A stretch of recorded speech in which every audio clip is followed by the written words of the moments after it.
Tadbirlar davomida Farg'ona uy qurilishi mas'uliyati cheklangan jamiyatida o'tkazilgan xatlov ishlarida korxonaning soliq to'lovlaridan kelib chiqqan 679 million so'mlik qarzdorligi aniqlanib, ushbu mablag'ni undirish bo'yicha tegishli ijro harakatlari amalga oshirildi.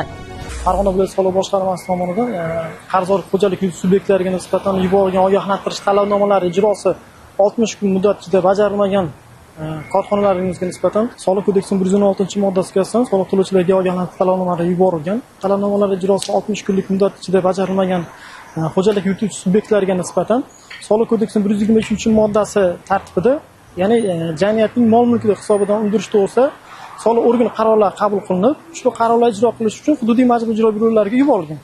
Jumladan bugungi kunda o'tkazilayotgan Farg'ona shahridagi tadbirlarimiz natijasida Farg'ona uy qurilish MChJ 679 million so'mlik qarzdorliklar yuzasidan jamiyatning shaxsiy kabinetiga soliq qarzini to'lab qo'yish to'g'risida ogohlantirish talabnomasi yuborilgan.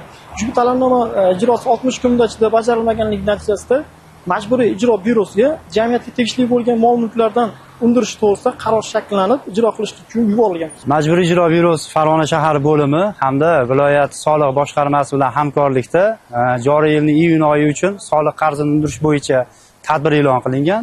Tadbir jarayonida yuridik shaxs bo'lgan qarzdor soliqdan bo'lgan 670 million qarzdorligini undirish bo'yicha mol-mulklarni ko'zdan kechirish, xatlash, soliq qarzlari to'lanmasa, auksion savdolari orqali sotib, soliqdan bo'lgan qarzdorlikka yo'naltirish bo'yicha xatlov jarayonlari olib borilmoqda.